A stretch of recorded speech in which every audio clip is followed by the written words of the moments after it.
meninos, tudo bem? Então, olha só, vamos começar aí o estudo dos números racionais. E quem seriam esses números racionais? Olha só, números racionais. Bom, os números racionais são os números escritos na forma de uma fração. Então, observa bem, olha só, vou representar pela letra Q. Então, eu tenho toda a fração A sobre B, tal que A e B pertence ao conjunto dos números inteiros, ou seja, números negativos, números positivos, menos 3, menos 2, 0, 1, 2, 3 e assim por diante, de modo que o B seja diferente de zero, ou seja, o denominador nunca pode ser zero. Tá, então vamos entender quem são esses números racionais. Esses números racionais são frações, e lembrando que se é uma fração eu posso dividir, então quer dizer que essa minha fração ela pode ser escrita como sendo um número decimal. E esse número decimal ele pode ser um decimal exato ou um decimal não exato. Quando ele não é exato, ele pode ser um decimal periódico ou não periódico. Então, vamos ver cada uma dessas situações. Então, exemplos de números racionais. Então, olha só. Exemplos de números racionais. Eu tenho 2 sobre 5. Bom, tá aí, ó, um número racional. Bom, eu tenho, por exemplo, 3 sobre 8. Eu tenho 0 sobre 7, lembrando que o zero não pode estar no denominador, tá? Mas no numerador ele pode aparecer. Eu tenho o número 3 sobre 2, e aqui eu já vou começar a colocar algumas ideias. Observa bem. Eu tenho 2 sobre 5, eu tenho 3 dividido por 8, eu tenho 0 dividido por 7, eu tenho 3 dividido por 2. Vamos fazer essas divisões para ver o que acontece? Eu tenho aqui, ó, 2 dividido por 5. Bom, 2 dividido por 5 não dá para dividir, então nós colocamos 0, aí 0, vírgula. Qual é o número que eu multiplico por 5 que dá 20? É o número 4, então 4 vezes 5 dá 20, sobra resto 0. Então quer dizer que 2 sobre 5 é a mesma coisa que 0,4. Ó, observa bem, nós temos aqui um decimal, exato, tudo bem? Olha, 3 sobre 8. Vamos dividir o 3 por 8? Então, não dá para dividir, então coloca 0 e 0, vírgula. Então, aqui dá 4 vezes 8 dá... Opa, 4 não, 3, né, gente? Aí passa. Então, 3 vezes 8 dá 24. Sobra resto 6. Ó, não dá para dividir 6 por 8, então coloca 0, mas não precisa colocar mais 0, vírgula aqui não. Qual o número que eu multiplico por 8 que dá perto de 60? Seria o 7. 7 vezes 8 dá 56, sobra resto 4. Bom, de novo, não dá para dividir, então coloca um 0. Qual o número que eu multiplico por 8 que dá 40? Seria o número 5. 5 vezes 8, 40, sobra resto 0. Então, beleza. Então, 3 sobre 8 é o número 0,375. Também é um decimal exato. Então, olha só, 0 dividido por 7. Bom, 0 dividido por qualquer número diferente de 0 é o próprio zero. Então, beleza. E o 3 sobre 2? Bom, 3 sobre 2, 3 dividido por 2, né? Vamos colocar bonitinho. Bom, 3 por 2 dá 1 vezes 2, 2, sobra resto 1. Não dá para dividir 1 por 2, então coloca 0 e vírgula. Qual o número que eu multiplico por 2 que dá 10? Número 5. 5 vezes 2, 10, sobra resto 0. Beleza, então isso aqui é 1,5. Se vocês observarem, aqui eu tenho números que são decimais exatos.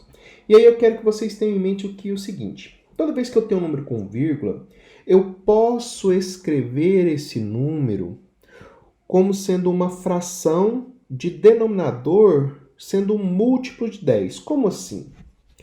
Quantas casas aqui, ó, nesse 2 sobre 5, que dá 0,4? Olha só, quantas casas eu tenho à direita da vírgula aqui? Concorda que eu tenho só o 4? Então, eu tenho apenas uma casa depois da vírgula. Então, você vai escrever esse número do jeito que está aqui, sem a vírgula, que seria 0,4. Ou seja, 0,4 é a mesma coisa que 4, né, gente? Então, esse 0 à esquerda aí, ó, ele não faz diferença. Então, eu vou escrever apenas o número 4. Dividido por 10. Por que 10? Ó, tá vendo? 10 aqui porque só tem uma casa depois da vírgula. Perceba o que acontece com o 0,375. Eu vou escrever o número sem a vírgula, então vai ser 375. Dividido por quanto, gente? Vai ser dividido por 1.000. Por que 1.000? Olha só, 3 zeros, 3 casas à direita da vírgula, tudo bem? Zero é o próprio zero, tá? E 1,5, ele é o quê? É 15, ó. Lembra que você vai escrever o número sem a vírgula e vai dividir por quanto, hein, gente? Vai dividir por 10. Por que por 10? Olha só, tem um zero apenas e aqui tem só uma casa à direita da vírgula. Então, essa é a ideia de quando eu tenho um número na forma de fração. Olha, o número na forma de fração.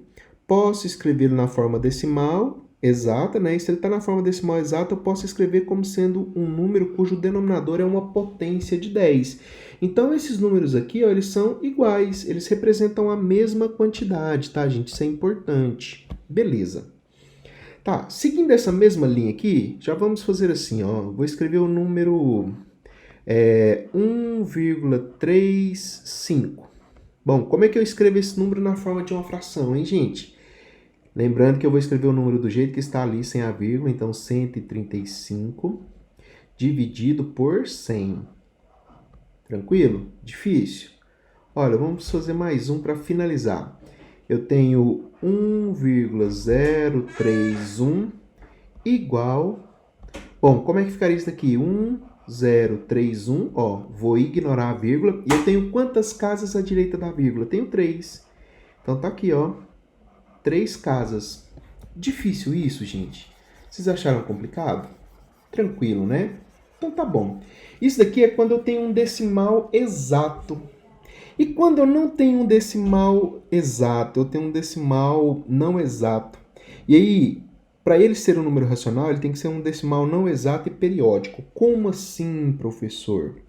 Vamos lá no item G.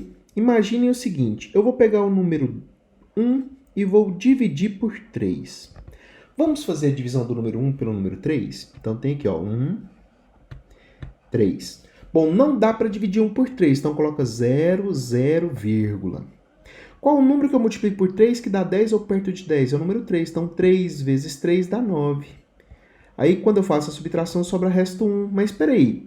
Não dá para dividir 1 por 3, então coloca 0. E aí aqui dá 3 vezes 3 dá 9, sobra resto 1. Ó, mas de novo sobrou resto 1, coloca 0, aqui dá 3, então aqui vai dar 9, sobra resto 1. Gente, isso daqui vai parar em algum momento? Não, né? Então aqui eu tenho o seguinte, ó, isso aqui é chamado de dízima periódica. Então isso aqui é o número 0,333 e assim por diante. Tá? Eu também posso representar assim, ó, 1 sobre 3 pode ser escrito assim, ó. 0,3, aí eu coloco essa barrinha aqui em cima para indicar que é o período, ou seja, é o número que está se repetindo. Então, esse número aqui, dessa maneira, ele é chamado de dízima periódica. Tudo bem, pessoal? Ele é chamado de dízima periódica. Então, vamos tentar entender aqui o seguinte. Esse número aqui, ó, 0, alguma coisa e está exato, ele é chamado de decimal exato. E esse que vem aqui com essas reticências e ele é periódico, ele é chamado de dízima periódica. Aí acontece o seguinte, quando eu escrevi aqui no item E 1,35, vocês viram que eu consegui escrever uma fração de maneira direta e sem nenhum transtorno, concordam?